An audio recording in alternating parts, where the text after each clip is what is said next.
What's up, everyone, and welcome to the final episode of X-Ray, at least for now. Hopefully not forever, but this is our Skeleton Crew after show. I'm Alex. I'm Molly.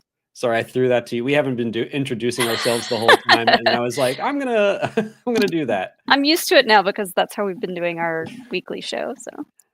So, We are going to be discussing episode 8, the season finale, called "The Real Good Guys." And we have a guest with us from This Dad Reads. It's Jason. Hey guys, Welcome to thanks the for show. having me. Thank you. hello. I was excited to have you already because you are a father, and I wanted to have someone with that perspective on the show since we are not parents. And I already got some spoilers on your thoughts for this episode and the show. But for everyone who doesn't follow you on Instagram already, which they can, I put the link in the description already. But what were your thoughts on the finale and just the show as a whole? Well, I feel like this was also a very appropriate episode because there was some very strong like parental themes going on, stronger than before. But overall, I loved the show. Been loving it since it started, and kind of like I said in my thoughts on my Instagram this morning today, it's been a really special show, just particularly for my family because it's kind of the first. It's actually the first Star Wars anything that I've been able to watch basically in real time with my son, who's 10. Ooh, Everything else we basically have to like screen for him, and a lot of the movies are kind of a little bit above his age range. Or I mean, he's getting there to with like some of the sequel trilogy, I think. But anyway, all that to be said, he's like binged Mando and all that stuff. But this is the first like new release that it's been super fun to experience it with him firsthand. So yeah, we let him stay up late last night to watch the finale with my wife and I secretly as my daughter went to bed, so we couldn't let her know that he was like having special time. So it was really cute, and he was like laying on me and like getting anxious in the scarier parts, and yeah, I just thought it was a great time. Like I love my Star Wars when it's fun and adventurous, and there were some really emotional beats to the finale that touched me as a parent, and I think a lot of those themes, will resonate with a lot of viewers. But yeah, I just thought it was tons of fun, and I thought the finale was great. It wrapped things up great. Whether or not we're going to get a second season or more stories in this, section of the timeline, but I thought it was awesome. I do appreciate that. Yeah, there wasn't a huge like cliffhanger or anything. I felt that if this is a one and done season, then that's fine. I would love to see more from all these characters, but I'm not like, oh God, they they dropped some huge thing on us, some twist, and now it might not go answered. But Molly, what did you think of the finale? I really enjoyed the finale. I was worried at first just because of the time. People talk about the lengths of these shows so often that it gets built up into your head that if it's not long enough, it's not going to be good enough. And I was glad to see that that wasn't the case for this episode. I thought for this whole story as a season, I thought the final episode wrapped everything up really nicely without tying every possible end to every story. Every question didn't have an answer, and I think that's okay because if they do want to revisit it for a second season, now they have some kind of like jumping off points to go from. And also, I think that's nice to just be able to wonder, why did Jod have that little smirk at the end? What was going through his head? We don't really know. And we still don't know what Tak Rened looks like. And that's okay because he is just this like historic pirate that everyone has these shanties and tales of. And I think it's cool that we don't know exactly what he looks like. It still has that element of mystery to it. But I was happy with how Jod's story ended, which is what I was a little bit worried about. And yeah, the good guys showed up, saved the day. All the kids are happy. I'm happy. I was happy.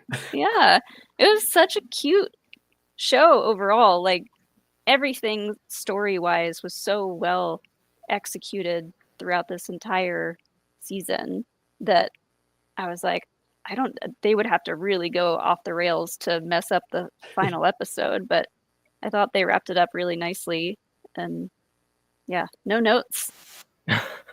That's how I felt. I think like my one, yeah, we do still have some lingering questions, but a lot of them are just stuff that I think we as Star Wars fans tend to build up. I mean, like I built up King No Head, and I think he was nothing. I think he was just a statue that we didn't have to worry about. But like I was crafting theories about how he connects to Tak Rinid and the supervisor, and the, like I will say you were taking a lot of cough medicine for like a week or two of time. Alex was pretty sick. True. So that Dayquil was just running It was wild. I was like, Molly, I have a theory to run by you, but I also just took my cough medicine, so like let me know if this sounds insane. It's gonna feel totally different on that rewatch for you then. Yeah. But yeah, I just adored the finale from start to finish. I have watched it like 4 times now. It's made me teary-eyed every time. Like even as a non-parent, still connected completely with like the Wim and Wendell story. Molly, like you said, this series has been so tightly crafted and executed that it felt great. Even like when there were elements of the story that I figured like this is going to happen. They're going to call Kim and that big gun's going to come back. Like we had guessed a lot of plot points, but they were done in such a way that it was just so satisfying to see how they pulled it off. The journey to get to all of those things was great. So yeah, I'm looking forward to going through this episode scene by scene. But before we dive too much deeper, I wanted to share our sketches from some of our favorite moments as our little icebreakers. So Jason, we'll start with you. I've learned to let Molly go last because hers are always too good.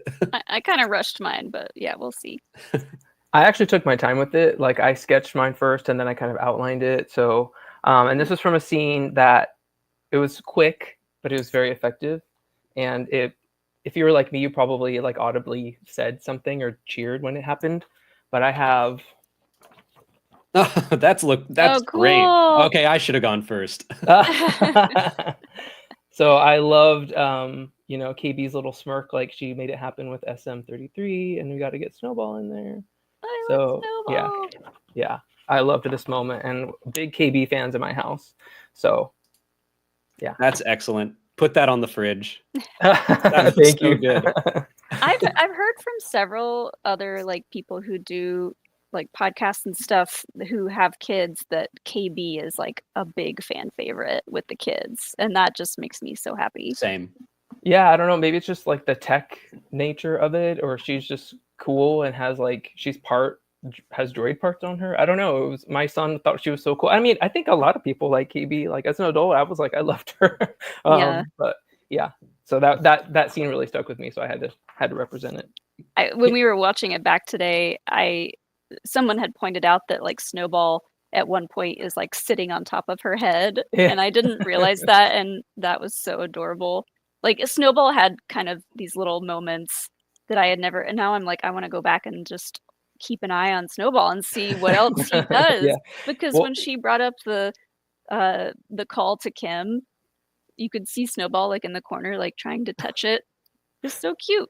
Yeah, and in my memory of this scene, it was so fast. It was literally like 3 seconds. In my memory, he was like up there cheering, but he just runs up on the thing. So I was gonna try to get a little creative and like draw him like up cheering, excited, but it wasn't accurate to the scene. So we got to stay accurate with our drawings. Yeah, I agree about KB, and I feel like I should like retroactively address some of the things where in the first 4 or 5 episodes, I kept saying like, I wish we got a little more time with KB.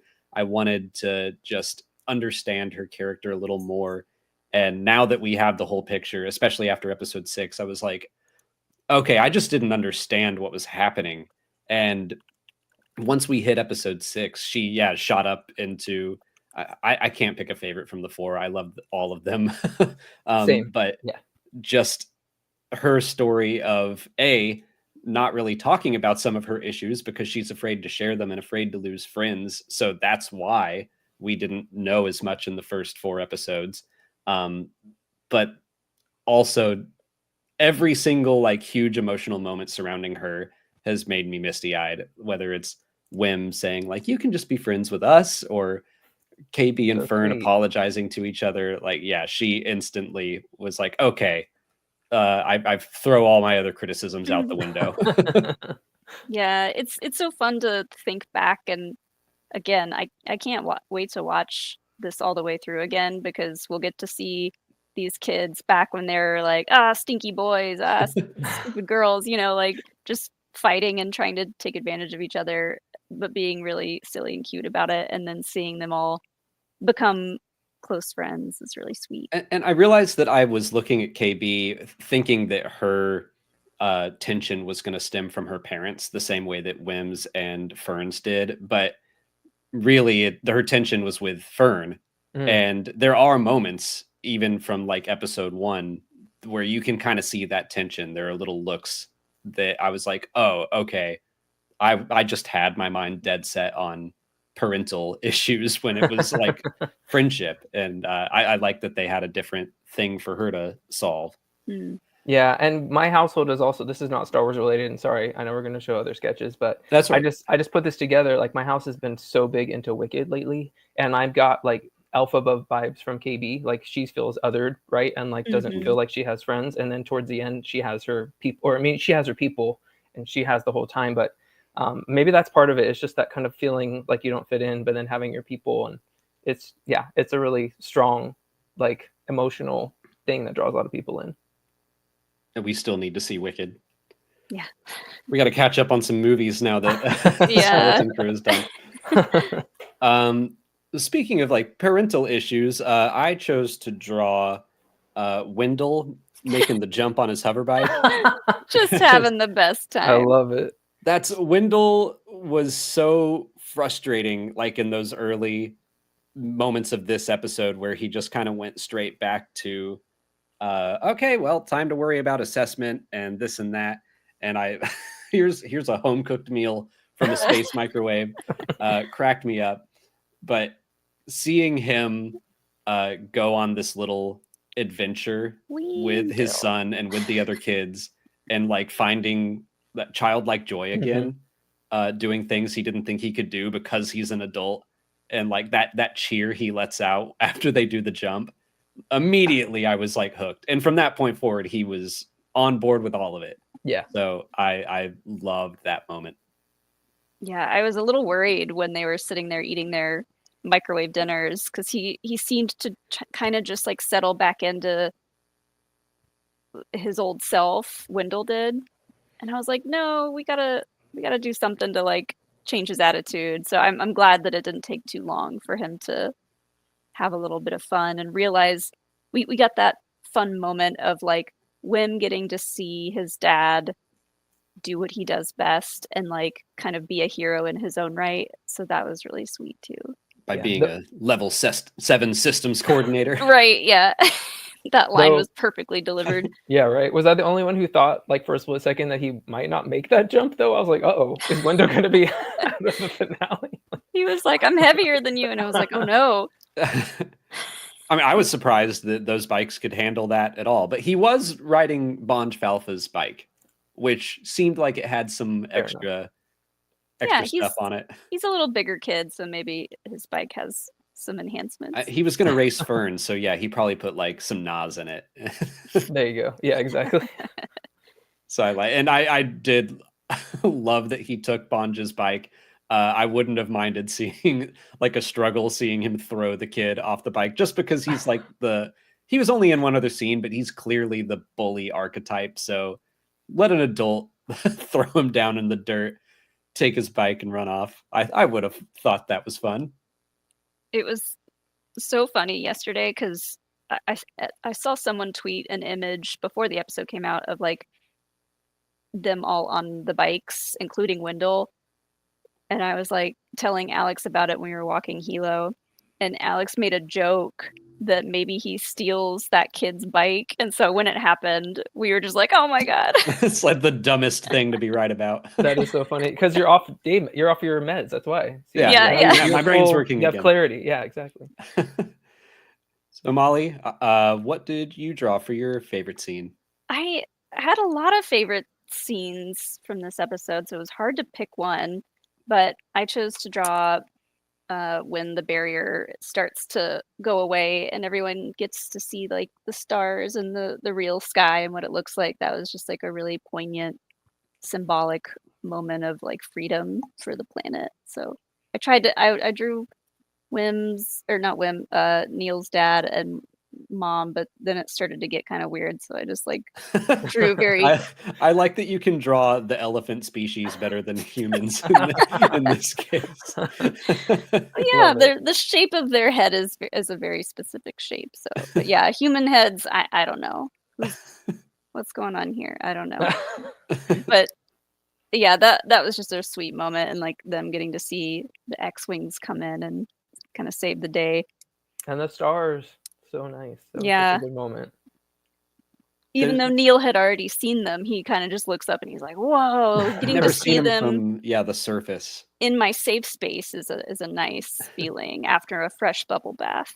Right, that was almost my choice for my drawing. Was like his perspective with the hole, seeing the ship come through. I was like, oh, that was such a good shot. That was basically what I drew for the first episode. I remember that. Drawn that again. Such a funny callback. Like this show was full of good, and this episode specifically full of great callbacks to episode 1. Like that bike chase where they're trying to evade and they need cover. I was immediately like, oh, they can take the jump, and then they took the jump, and like they established a strong geography of AT-ATN, and you just felt like you knew the world already and where everything was leading. Just so good, so well done. Yeah, let's kind of go through this episode a little bit of time. I guess I have some discussion questions, but if I skip over anything you want to talk about, stop me. So I did want to go to that first scene with Wendell and Wim talking. I really liked Wim pushing back against taking assessment, not because he thinks it's boring like he used to, but now he knows like what is out in the rest of the galaxy. Mm-hmm. And he's like, there's more to this life than just making money at the mint. So what did Molly, I know you were frustrated by Wendell, so how did you handle this scene? I just, especially after we found out that all the adults know what's going on with the supervisor, that everything is just run by droids. I was like so mad at them, kind of, but that's all they know. That's their safety net, so it's whatever. But yeah, Wendell was frustrating for me because I was like, come on, man, you gotta snap out of it. And I knew it would happen. And then that moment when Win comes running downstairs and like kicks the droid over after the power goes out was so funny. But yeah, it's nice to see the two of them have a little mini arc in this one episode, because we see Wim have that conversation with Jod about his mom and his dad and just like missing home, being homesick. And Jod, it's hard to tell if he was being sincere or not. I think some of it was sincere and some of it was not, but getting to see their relationship heal a little bit in this episode was nice. Jason, what did you think of that scene? Yeah, and I liked it, and from my perspective, that's like one of my biggest, like, I'm gonna get a little serious here, sorry. As a parent, like that's one of my wife and I's goals, is to like raise kids who like feel like they are free to like make their own decisions and do whatever they want to do. And so like seeing this, knowing that Wim now knows there's this big wide galaxy, it was so frustrating, right? From the parent side, to like, let this kid, like, you don't have to just follow all the rules that you think that are really there for like no real reason. And but there's a little bit of grace, right, for his dad, because his dad, like, they're bought into this like system, right? And I totally get that also as an adult. Like, I'm just going to do my thing. This is how I make my money. I'm going to provide for my family. Especially, he's been through a lot too. Like, he's a single parent. Like, I don't even know what that's like. And so it's a hard life out there, right? And so like, you want to like force your kid into this successful life, without really taking a step back and like seeing them for people first. And so I was proud of like Wim for standing up for himself. I was also just like, just scream it. Like, who cares if the droid hears you? Like, just tell your dad what's going on. Yeah, I thought it was great. I really liked. Oh, go ahead, Molly. I was just gonna say it's easy, watching a television show. I assume as a parent to want to like shake them and be like, let your kids like be themselves, but then it's also you kind of like think about the version of that in real life, and yeah, if a kid just doesn't want to graduate high school, you're gonna be like, oh, you probably should though. I think you should. I know Wim wants to drop out and he's 10. Yeah. I really liked there was a moment where Wendell admits, like, what, you think that I didn't have dreams, that I didn't want to meet a Jedi and go off and have an adventure? It's like, yeah, he was, probably just like Wim at one point, but then just kind of got beat down into this system where it's all they know. And that's why that one moment where they jump the canyon meant so much to me, of just like, yeah, okay, he remembers that there is value in this, like connecting to your childhood. And I do wish that there were some call back to him reading a story to Wim or something. Just some little moment, but I feel like they found enough connection throughout the rest of the story that I'm like, they're fine. They're yeah. We were like brainstorming other ideas that if there were an epilogue or a post-credit scene, like maybe Wim and Wendell, like I wanted them to like rent a space RV and go on a road trip together, because I thought that would have been really cute. To just like the two of them go on a little summer road trip to some other planets just to check it out, and like Wim being able to show his dad like some of the stuff that he saw. I'm just gonna assume that happens until I'm proven otherwise. Right. That'd be a great like comic miniseries. Like I would read that. The Adventures of Wim and Wendell. Yeah. There's a lot of ambiguity surrounding some of these endings, but yeah, there's enough information that you can make like happy headcanon that, I'm like, I'll just believe that until something else comes along. Molly, you already touched on this, but the next main thing I wanted to talk about is the supervisor, the reveal that it was a droid, which a lot of people guessed, but I was not expecting there to be so little fanfare around it. And Molly, you were also upset that everyone knew and was just cool with it. Yeah, like it was weird at first because it was real dusty in there, kind of like no one ever goes in there, and I was like, who takes care of that place? Like maybe the droids. I don't know if the droids have to like do maintenance on the supervisor droid or what, but yeah, it looked kind of like, we don't know how this works. We don't want to mess with it. We're not going to touch it. No one goes up there, right? Until like something goes wrong and we have to. But yeah, just finding out that Fern's mom knew, and like all the adults know. Yeah, I assume Wendell like, knows. What? Like Wendell didn't come into that room and go like, oh my gosh, the supervisor's a droid. He was just like, oh yeah, there's the supervisor. Yeah, which I guess makes the blow on the entire planet a little less so, and a little more digestible for like a younger audience. Because I was kind of thinking like, whoever the supervisor is, whatever happens to them, this whole planet, their whole society structure is going to change after this, and are they going to be able to handle that? I mean, it still might. Yeah, so it's a lot if you really think about it for like a kids show, but the fact that they are all new already, I guess the upside is that they can all move on fairly quickly, maybe. What did you think about that reveal, Jason? Yeah, I guess more of the reveal was more that I guess that the parents knew it was a droid and were okay with it. Like I was waiting for like a reveal of a person, like not like a story reveal, really. Like another, to go back to Wicked, like the Wizard of Oz walks out with a droid head. Yeah, like, exactly. Actually. Yeah, exactly. That's what my wife said. That she's like, look, it's like Wicked. It's like they're going to see the wizard and he's like a machine. But yeah, I was like literally like clutching my son's leg, like, who is it? What's it going to be? And then it just turns around and literally like, it's a droid? Like what? I feel like there was, at least for my family, there was some like nice shock value in that, because also that is you're right, Molly, that is very digestible, like for a kid to be like, oh, it's not like this person who you have to know all the lore to understand who they are. or whatever. So I mean, it was very effective from a story perspective. Yeah, because like the kids already know that everything else is kind of run by the droids and the school, Right. and the droids are just kind of everywhere. Yeah. So I'm sure to a kid that would make sense that there's just like the master droid running Right. it all. Yeah, so I saw a comment, same thing. I got Wall-E vibes, like the Mhm. robots running the shit, running everything. Very Hal, very Otto from Yep. Wall-E, which Otto was running a whole society on that ship. But yeah, I was the same way as Molly, thinking that everyone would be shocked and appalled that we're being controlled by a What? robot. And then like the more I thought about it, I was like, oh God, like that's not that far off from Oh yeah, just had- like we had conversations where I was like on our walk today. I was like, we're all just slaves to the machines, man.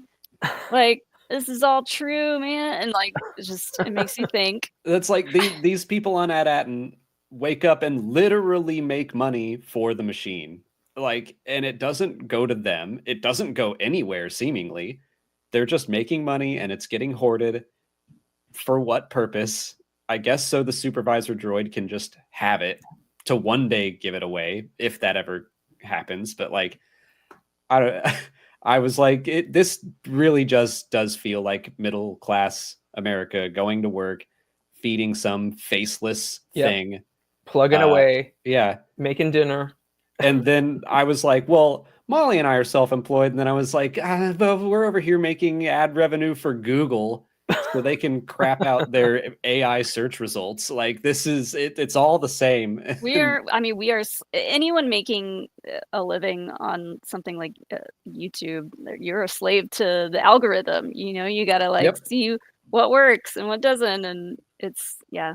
And there's like lots. Go ahead, Jason. I was gonna say, lots of folks who are freaking out about the TikTok of it all right now. Lots of people who have made their livelihood doing that, and that might go away. So yeah, it's a real thing. So it's like our reaction was like, I can't believe people aren't more upset about this. And then when we were like, wait a second, maybe we should be more upset about this. You're like, are we the problem? Yeah. I'm gonna go cry in the mirror. Right, everything will be fine, son. You have nothing to worry about. Your future is fine. So it makes me kind of root for Jod when he puts a lightsaber through it, but so what's the next thing? So the invasion. He gets Farah to let the pirates in. What did you think about the attack, Jason?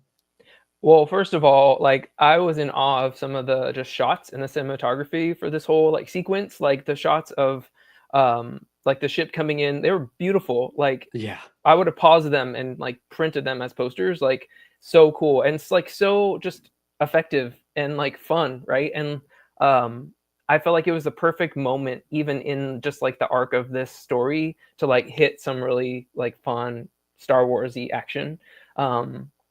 And yeah, I thought it was great. And obviously like real peril, like they're like legit shooting at like little kids, like and my son obviously was like, they have terrible aim. I'm like, well, welcome to Star Wars. Yeah, get used to it.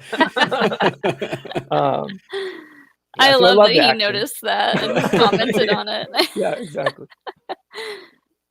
That's Molly. You also commented on the cinematography, just the way that was shot, the ship coming out of the clouds or smoke, and beautiful. Just all of the shots of like Neil's family looking up, Neil from the bathtub, KB on the roof, like that all just did such a good job at building up the intensity of it.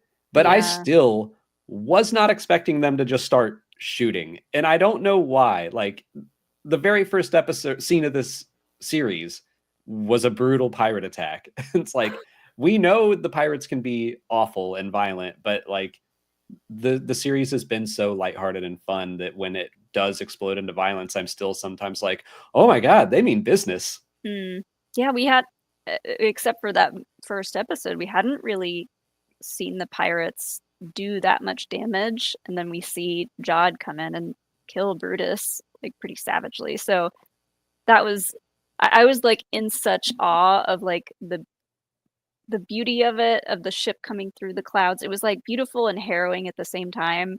And then when they start just like open firing and sending those skiffs out to like grab people. I was just like, oh yeah, these guys are pirates and they're invading this planet in a very real way. So we get to the hover bike scene. I was immediately cheering for because I figured something like that would happen. It's very heavily inspired by ET. So letting the kids all ride their bikes around. Yeah. But man, like seeing KB and Neil immediately roll up had me so hyped. Just that they're like, we're the only ones that know what's going on, and we're gonna be brave and we're gonna go take care of it. We know what to do. Like, come on, guys, let's go. Like, yeah, and all the parents are kind of just along for the ride. They're like, what? Yeah, just KB talking to her moms, just being like, stay inside. Oh, yeah. Okay. Yeah, yeah. They seemed super chill about everything KB was doing. Like, I feel like she got back, they did some maintenance on her Augs, and then they were like, she'll be fine. She can take care of herself. Yeah. But what did we talked a lot about Wendell and jumping the pit and everything, but Jason, what did you think about just that hover bike scene through all the yards and the forest and everything? I thought it was so fun. I was getting Endor vibes for sure, like especially when they went down to the trees. My son caught that as well. So it was, I just feel like that whole sequence, like that was really like 80s Amblin vibes to me, like just the way it was shot and the like choreography. And I was just feeling so nostalgic, like for those like 80s movies of my childhood during this whole sequence. And like, honestly, not knowing what was going to happen. Like I thought at least one person might've gotten hit or like knocked. I mean, I guess Neil kind of did, but I was expecting someone to get hurt, like legit hurt. But yeah, I thought it was so great. Like you said, how the kids are just leading the charge and like, we know what to do. Like we've had adventures now. Like these are just the same pirates we've been fighting before. Like we're just let's just figure out a plan and go for it.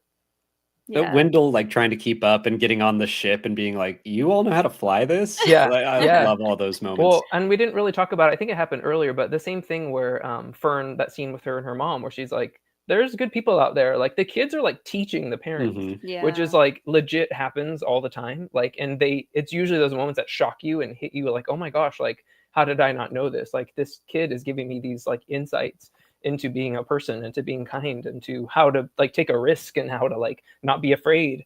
I'm gonna get emotional, but it's like it was so good. Like, and just seeing the kids like lead their parents, it's so real, and that hit me in a really big way. Yeah, Alex, in the review, you said some stuff about like teaching kids that, you know, there are good people out there. They may not look familiar to you. They may not look like what you're used to, but they're good people, you know, and just like teaching kids the trust stuff is I'm sure really hard to teach kids because you want them to like give people a chance, but you don't want them to be too trusting, you know, and that's just something they kind of have to learn along the way. But I mean, that's kind of one of the lessons of this series. Yeah. Where they put all their eggs on the Jod basket. I forgot about that moment when Wim is like, but there's good people out there. Because, yeah, he's like, it's worthwhile to explore the galaxy. I mean, yes, there's danger, but there's also so much good. That was one of my favorite moments, too, is that, like, I think Farah especially needed to hear it. I kind of wish there was just a little bit more about the barrier in episode 1 and that it, like, protects us from the outside world and just set up Farah's fears a little more. But it worked well enough without it. But yeah, that little speech that Fern gives, I felt like I could just vividly see a little montage of everyone they ran into with Kim and Catholips and the nice Thelan lady at Port Borgo, like all these people who were willing to help these kids that they have run into, Hannah. And I feel like everywhere they went, it kind of represented someone that people at Atten might judge, like, oh, well, the Thelan lady, that's a job we would not approve of. Hannah probably grew up on the wrong side of the track, so at Akron, that place is a garbage heap now. Catholips looked very scary, but wound up being a really chill dude. Just there were all these different examples of different kinds of people that they never would have interacted with and maybe would be taught to be scared of, but they were all helpful. And Jod, the one that maybe looked the most trustworthy, the Jedi, supposedly, is the one that they couldn't trust. So that was an awesome little speech there. It would be cool if, because I did think a lot about at Akron, and if we do, I'm sure we'll talk about possible season 2 stuff later, but if we do get a season 2, I would love to see all the kids, but especially Neil, go and visit at Akron and see the progress, because I'm assuming, like, when the New Republic finds AT-AT, Neil will be like, hey, there's Akron and they need some help. They're eating slop over there every day and it sucks. So I hope that they go over and like use some of that money to like help Akron and rehabilitate that planet. And I would love to see a little like reunion between Neil and Hannah. I'm seeing a couple people say like, well, what about the guy in the spa? I mentioned that's Catholips. I call that sir by name. Yeah. I was so sure he was going to come back and like help out with the big trash crab monster fight. I was hoping still with that a towel on his head. Yeah, come in and save the day. But then I was like, that character probably works better in a very dark room. If he were to come out in full daylight, I don't know if it would have looked as good. Right after Fern's little speech, I wanted to talk about Wim coming in and that moment where he and Fern work together to distract Jod, which something this show has done so well is take things that could have very easily come off as cheesy, kind of like calling unclaimsies on the ship last week. Like, this is little kid logic, but it works so well in this show. And anytime you have like 2 kids going up against an adult, there are times in stories where you like roll your eyes and you're like, well, that would never happen. But I fully believed everything here because, you know, Wim is a storyteller. It's a thing that Jod told him to do in episode 5. And I just love the looks on Jude Law's face when they're spouting this obvious BS, but he's kind of entertaining it. And I think he just kind of wants to see what they have to say and allows himself to be distracted.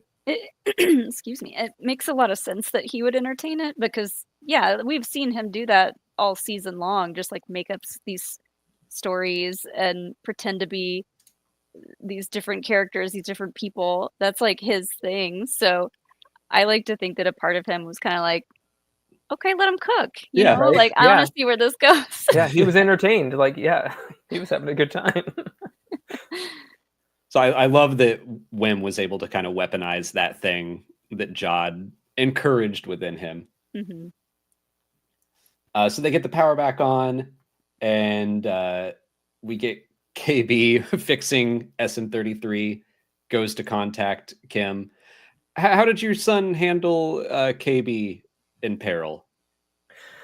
It was more my wife, honestly. She was like, is KB okay? Like, is she dead? My son was kind of like, let's just see what happens. But I mean, it was one of those scenes where it was like, wait, are we supposed to think she got hurt? Because there was no like explosion. Like, you just didn't see where the ship went. Like, it was very cleverly done. So you don't know what happens. Obviously, we all want KB to survive and be okay. But I feel like it did an okay enough job, like kind of leaving that up to question. Obviously, it freaked the kids out. Like, the kids obviously are like worried if their friend's okay. I mean, I don't know if I'm jumping too far ahead, but the moment when she like slides out of the ship, like that was traumatizing. Like, oh shoot, like, is she alive? It was very ragdoll. Oh, that's funny. Yeah. Like, I didn't see. I guess I was just in complete belief that she's fine. So when she slid out, I was like, oh, she's just tired. It was very ragdoll. I was like, oh yeah. But yeah, what did you think of that, Molly?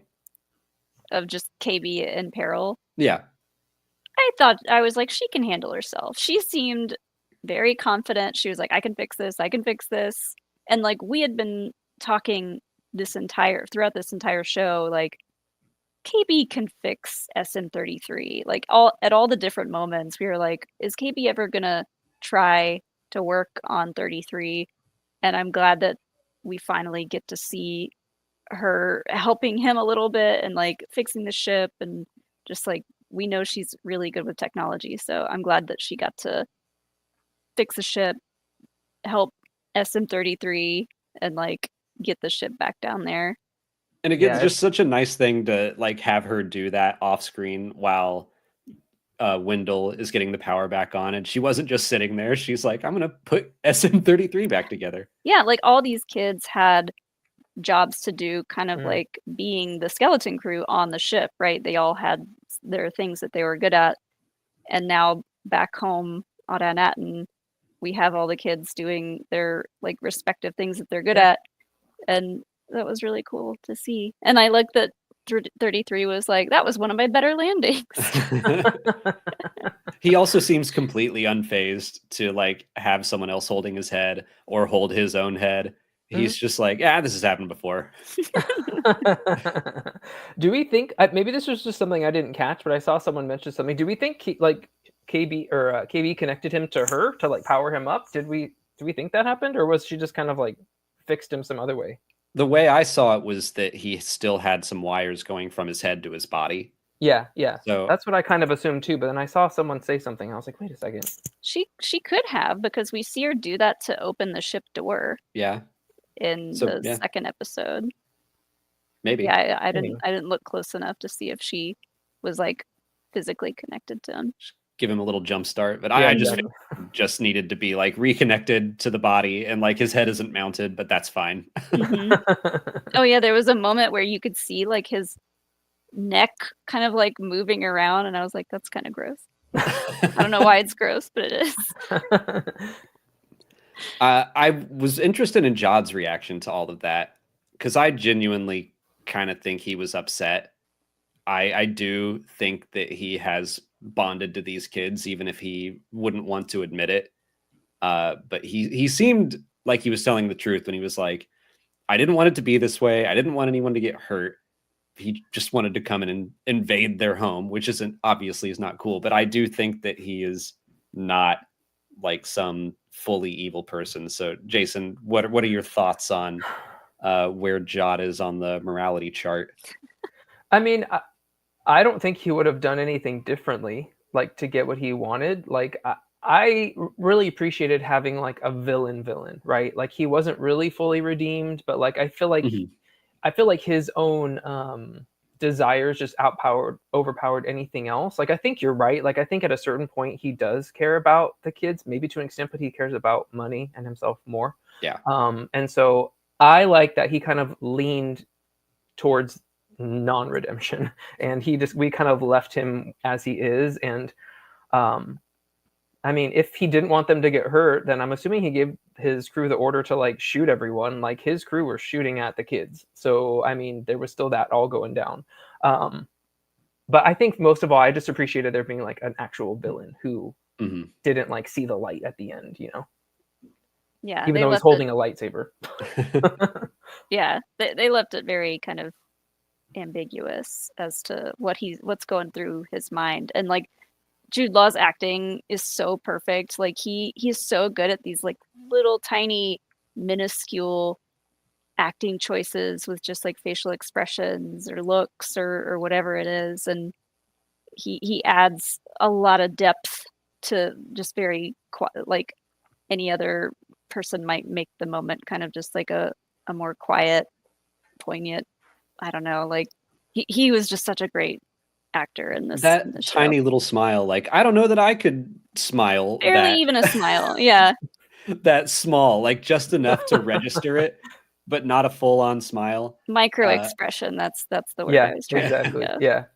And some of his line deliveries, like just some of the choices he made with like specific words, it was so powerful and like so impactful. Like, yeah, I agree. He gave an amazing performance. Like, yeah, I loved it. Such a compelling character. I love what little backstory he gave us. He gave us enough. But that story of being like, yeah, I was poor and ragged and starving, and then someone else, a Jedi, found me, and she was also desperate and ragged, but she took me in and tried to train me, and we didn't get very far.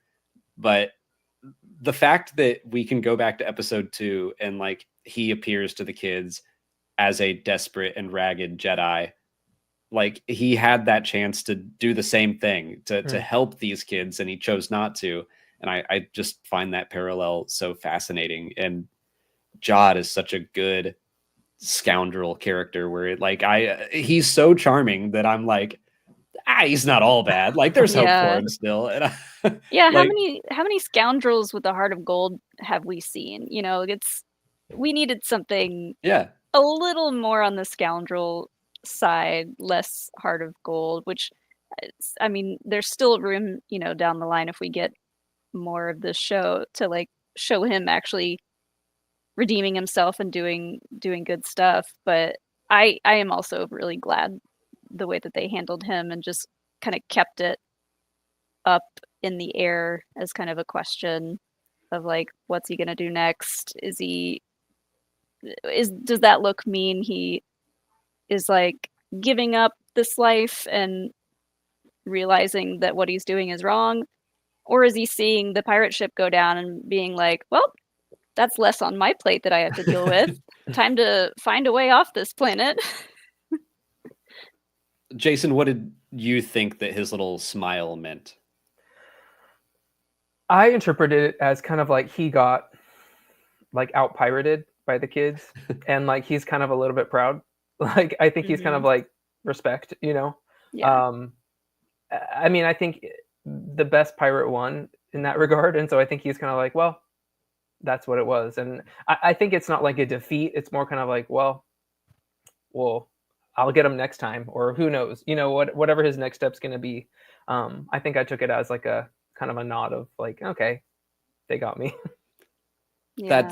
I think that was what I was thinking as well on our initial watch. What did you think, Molly? I guess I also kind of thought he was like, those kids, they got me. They got me good. But yeah, I also kind of was like, I turned them into good pirates. Like they did the right thing. And I don't know. I like being able to think of it as an either or situation, because I also like the idea that he is just planning his next escape and already thinking up a new name, you know? That's interesting. I actually saw this, and if you were Jod, what would your next step be? And I keep mean... like, there's someone who worked on the show named Christopher Ford, and I keep seeing this name go by in chat, and I'm like, what's happening? But do you think he walks away from this, or does he go to jail? I want him and SM-33, as much as I want SM-33 to like stay and hang out with the kids, he is a pirate to his core and he needs to be living that pirate life. So I kind of want Jod to like realize everything that he was doing was bad and that he needs to change some of his ways, but I still want him and 33 to like go off and still kind of be pirates. I'm kind of expecting he went straight to jail right away. Yeah, it would be, I guess, meaningful that he ends up kind of where he started, you know, in prison somewhere. Yeah, it's probably only a matter of time until he's out again, and he, you know, prison can't hold him. You know, he'll be off doing something eventually. Yeah, I wonder if he was arrested, are the kids like, hey, he can use the Force, just FYI. Yeah. You might want to keep that in Lock mind. That down. Yeah. And also, we talked about the lightsaber. I was like, who keeps the lightsaber? Where does that end up? I mean, Wim had it the last we saw it. He was running out, so I hope he just like shoves that in his pocket and Yes. Wendell's like, yeah, you can keep it. Maybe they take the crystal out or something so nobody hurts themselves or stabs their foot with it again on accident almost. Well, we talked a lot about Jod. Actually, there was one more thing I wanted to bring up about Jod and his little smile. I saw that someone suggested his little smile could be connected to the New Republic swooping in, just because he had that little speech about how the galaxy is full of darkness and there are little pinpricks of light. And as far as he's concerned, no one is coming to like help At-Atin. So seeing that someone did come to help, it could be that he's like, well, maybe these kids are right, and maybe there is more than just cold hard credits. So I do like that interpretation as well. Yeah. But I was just going to throw that one out there. I can't remember where I saw it, but I thought that was nice. I think I saw it on Reddit. I know a lot of people want to talk about his Jedi past, and we kind of just glazed over it a little bit, but I just wanted to go back to it briefly. I did really like how restrained it was. We don't know who the Jedi is. We don't need to know. It's probably nobody that we know, by name. But I did make a joke that I was like, maybe it was Shaak Ti. Let's give her another ending, another different ending. She dies again. But I've heard Shaak Ti. I've heard Jocasta Nu. Whoever it was, they're gone now, and he took the wrong lessons. Right? He didn't quite absorb enough of whatever it was that they were trying to teach him about attachments and stuff like that. Maybe he just didn't have enough time with them to really let it sink in. Yeah, I don't know that there's a whole lot to talk about. I think he gave us the whole story. I don't think necessarily that the Jedi that found him is someone that we know. Could just be any random survivor. And that's what I would expect or guess for now. He didn't get much training, and then she died. And he just had enough to know a couple Jedi platitudes here or there, but he didn't get enough training to teach him to walk away from being a pirate. Just enough to learn to use his abilities for his greed. Mm-hmm.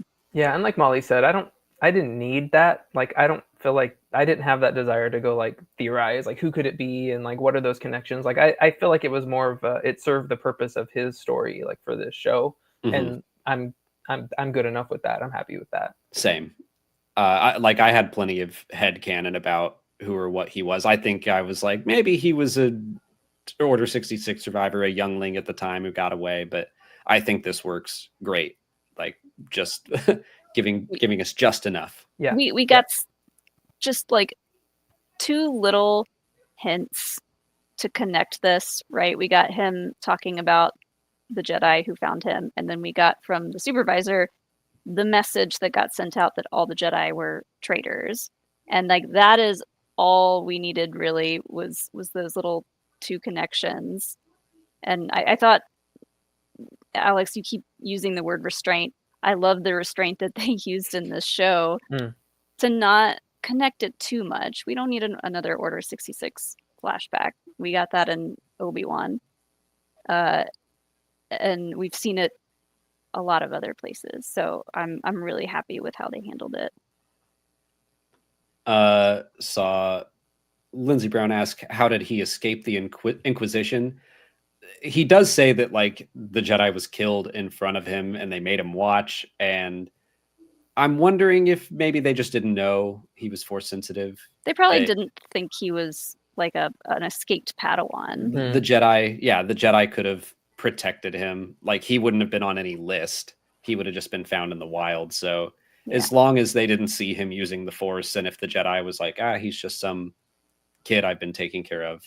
And we know that he is really good at molding and shaping stories to fit whatever he needs. So he would have been really good, even as a kid, I think, at hiding the fact that the Jedi was helping him and that he could, in fact, use the Force a little bit. I want to jump back and talk about the barrier falling, because that was another one of my favorite moments. And Molly, you drew it, of course, but that last struggle between Jod holding Wendell and using the Force to try to get the lightsaber, and Wendell and Fern holding onto that, and just that moment of Farah having to accept that she has to be the one to bring the entire barrier down. I thought that moment was awesome. So, what did you think, Jason? Totally agree. And my son is one of those kids. He like wants to watch everything, but then he low key can't like really handle some of the like high tension moments. So he was really freaked out about the whole Force hand with like Wendell's hand being pulled back. Yeah. And so, but I thought that scene was like the tension, and like you didn't really know what was going to happen. And like you said, the fact that it was Farah who had to like do it, like that was like a choice, right? She had to make. So like I loved that kind of like story beat for her character, where she basically like agrees with her daughter like to do the right thing. I thought it was really clever, and like it was that classic kind of like back and forth, like who's gonna win, but like it felt like the stakes were legitimately real, at least to my little household. Like Jod was like winning a lot, and like I mean, we knew it was probably going to happen, but like the way it happened, I couldn't have predicted that that's the way it was going to go. So I just thought it was really great to just kind of like not really know how it was going to go down. And then when it really relies on, it has, all of them had to work together to get it to happen, right? Like that to me was the main point. Yeah. I loved Wendell charging up that punch.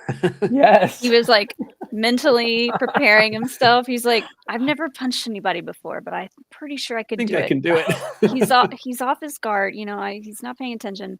I'm gonna get my one swing in, and he nails it. That was like such a fist pump moment. Yes. But you're right, they all had to kind of work. There were so many moving parts to that scene that created all different kinds of tension. Because when Jod is using the Force to like pull Wim and Fern, and Wim is holding the lightsaber, I kept thinking, oh no, like he's gonna pull him close and with the Force, and like Wim's gonna turn on the lightsaber and stab him on accident.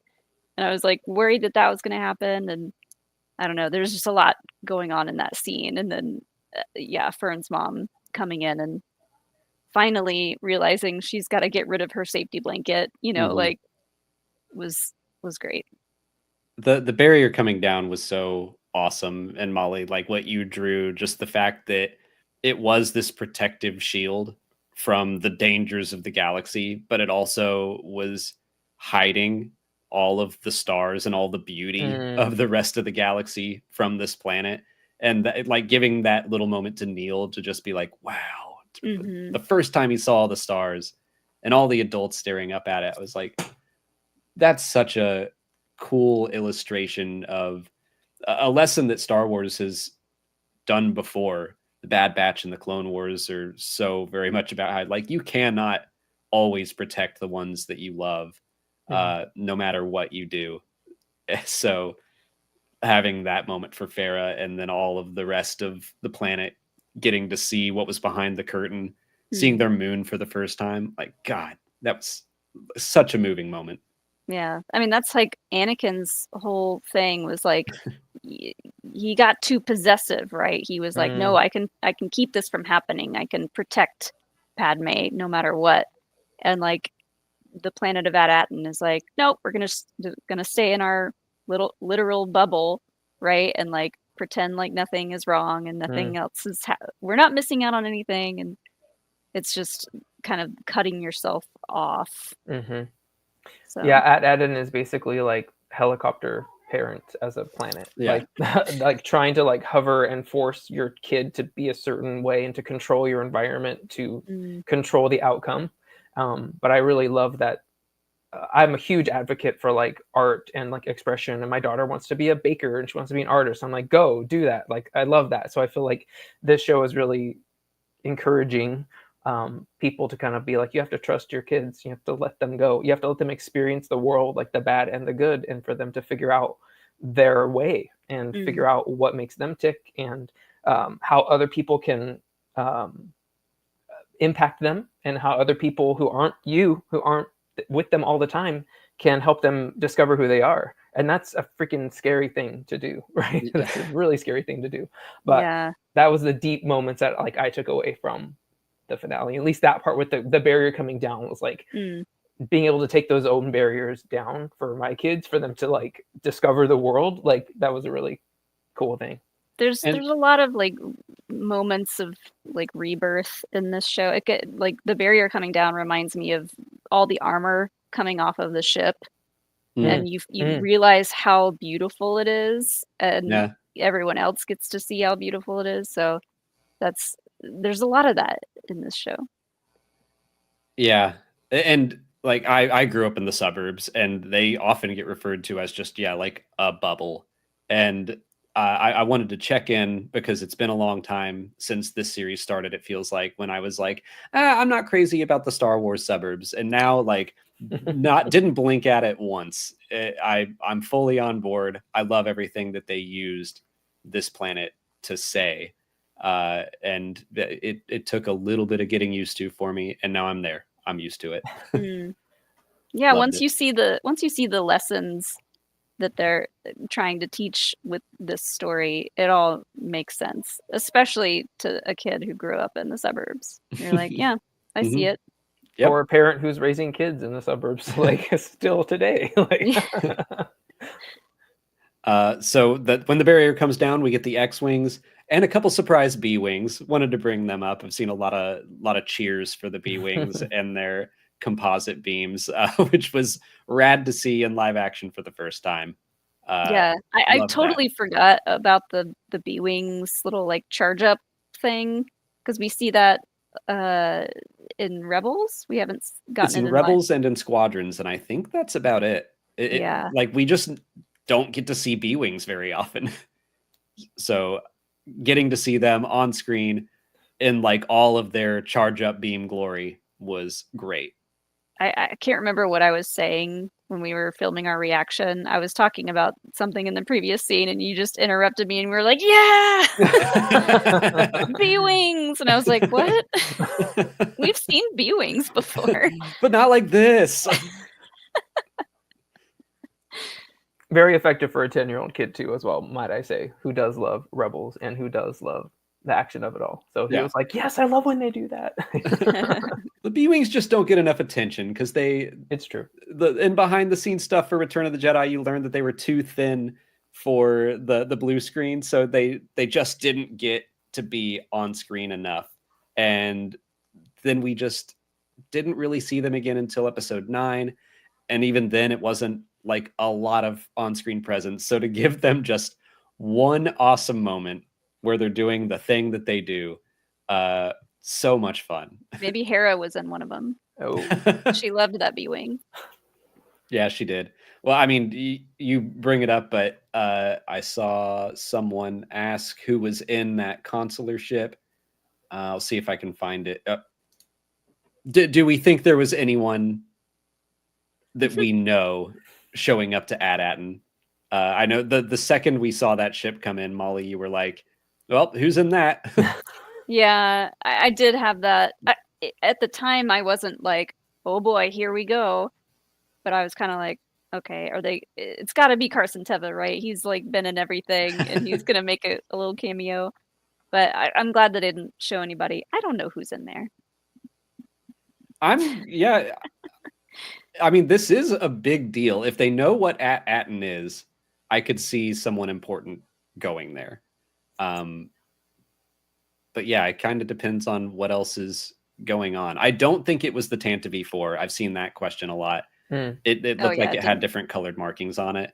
Yeah. But I just kind of thought Hera, because I kept thinking about Jason Syndulla this whole show and how he might get along great with these kids.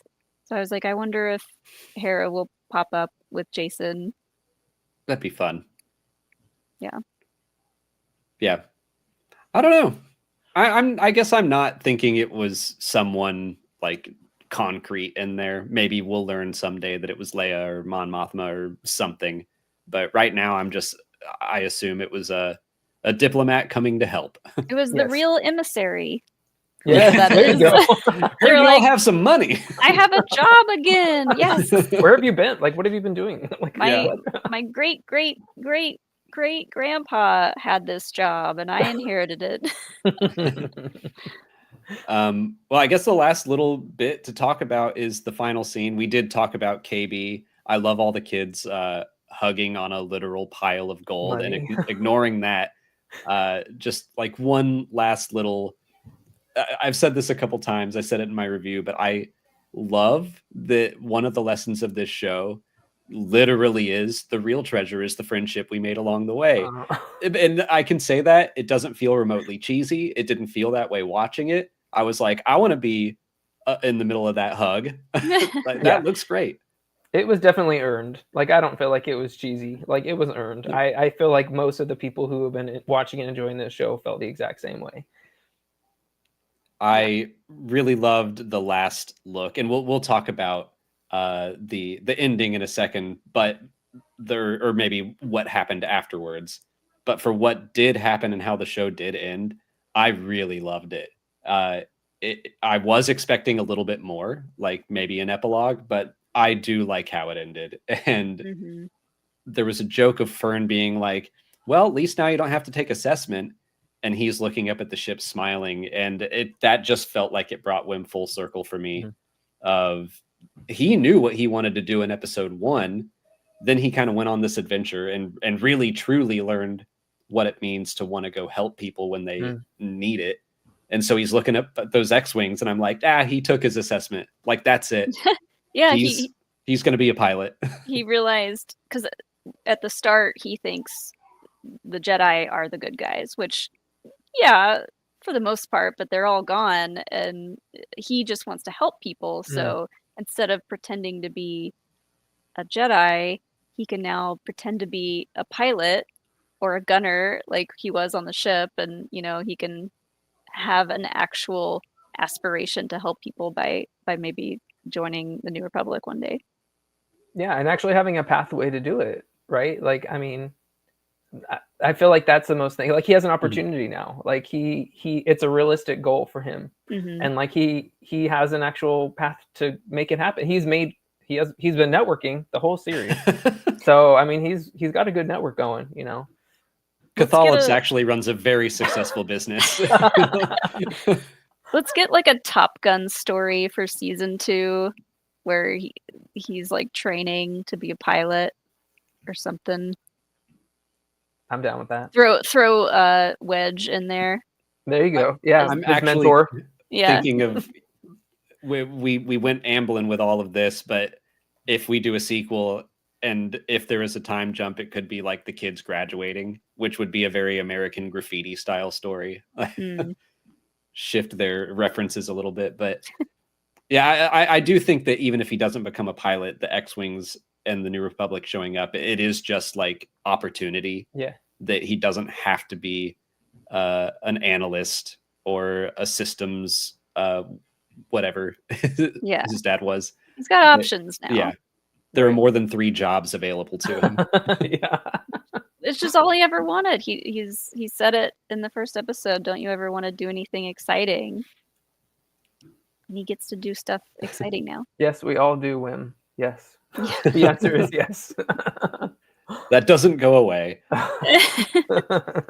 Well, I guess the last thing to bring up is just, did you miss having like an epilogue? That's maybe the one critique I've seen from people, which is, I think, a good critique to have, is that I wish there were more of it. But like 5 more minutes to show what happened after that, or do you like how it ended? I don't mind how it ended. Like, the joke in my house is always like, because my kids were raised on the like post-credit scene thing. So like we go and watch old movies and they're like, there's something at the end. I'm like, no, that wasn't a thing. No. Sorry, like that didn't exist. So with everything, it's like, we have to watch the whole thing. I thought there was going to be something, and I'm not one who like craves it or needs it, but just the way that it ended, I thought they would have just not even teased something else, but just shown something, even if it was like a joke, even if it was funny. Yeah, but I didn't need it. I guess I wanted it. Yeah. But I'm happy with the way it ended. Like it does feel very like complete without that. Like they're not teasing anything else, and I'm honestly okay with that. I wanted like a carnival moment at the end of Grease, Not like a big musical number, They fly away in a car, but in this galaxy, it makes sense. yeah, just like a little thing on the end to show everybody kind of like having a good time. But Yeah. at the same time, there's so much that needs to be done going forward for the people of At-Aten. I'm sure they were like, we don't want to like try to cram too much of a resolution for all these different characters into like an extra little 5 minutes tacked on the end. So I understand that would be kind of an overwhelming task to come up with a satisfying epilogue that isn't too much more. So I don't know. Sure. I saw someone say something like the kids sitting around a table eating ice cream. Even just a scene of them like walking back home, like all of them with their parents and just like talking and walking home, and the next day will happen, whatever the next day holds. Like that would have, to me, that's like a nice little, just shows you something, but doesn't really tell you anything else. If we see Neil, like everybody like looking up into the sky and kind of like reveling in the stars, and if Neil were to spot Runa in the crowd and just like go over and say hi, that would have been all I needed. That's we were big proponents of him getting his Samwise Gamgee moment, like come back from the adventure, and now he has the courage to talk to the girl he likes. So that's headcanon. That's up here. There you go. Yeah, that's your fan fiction right there. Would he be like, I shot that big gun on top of the school? Yeah, that was me. Also, I'm really good at slapball. That Neil moment was great. We didn't talk about that. We did skip over the gun. That was so good. Yeah. Yeah, we knew we were headed up there. Like every little cut back to him, he was like getting closer. He was in the school, and then he was on the roof, and we were like, "It's happening!" And I love that they didn't put it in the previously on, because it just sometimes like you just get lost in these stories, and then you're like, "Oh yeah, the gun on the school. He's gonna do it." Like I just remember watching Return of the King for the first time and being so into it that I totally forgot the Rohirrim showed up to save the day. So when you hear that horse horn, I was like, "Oh my god, it's happening!" So like that, it reminded me of that, of just like, "Oh, we're gonna get the big gun." It's true that the previously on kind of sometimes it really showed, like really lays it out about what's gonna happen in the episode. So like when we saw Kim, we were like, "Okay, Kim's coming back." Yeah. Oh, I'm a skipper of those. Sorry, guy. I don't watch those. I'm like, nope, I don't have time for this. Yeah. I think we watch them because of how we record our reactions. But yeah, I wish we could just skip them. I will say too, we got it like Neil's like roll, like that was all. I love that little combat roll. Yeah, loved that. So good. Totally agree. Yes. To go back to the ending, I do kind of wish there were maybe a post-credit scene to catch things up, or like just a little bit about Jod going to jail or Jod escaped or something. But I also love how it ends with like, again, Wendell yelling Wynn's name and the pan up to the moon. Like that just felt very Home Alone or like an 80s movie. The way that they end yelling the little troublemaker's name. It's like the freeze frame for Breakfast Club. Yeah, I did enjoy how it ended. Yeah. That gets us to the end of the episode. Jason, is there anything else you wanted to talk about before we let you go? No, we hit on so many things. I remember the Neil roll, so that was on my list. Do you have any like hopes and dreams for a potential season 2 if they were to continue any of these storylines? I'm always someone who like, I will just want more Star Wars all the time, and so like it, and part of me is like just sad that we have to say goodbye to some of these characters in this way. So if a season 2 happened, like I would gladly take that. I'd be happy if we don't, but it's just sad to say goodbye to some of these characters if that's the case. I'm so happy with just the contained story that this told, and happy that I feel like the show is so rewatchable. And so I'm just going to have a good time with what we have. And obviously I'm a huge reader and I love the kind of publishing side of Star Wars. So if they show up, I'm sure they will show up in other places and other things at some point. So I will just smile and be so happy when and if that happens.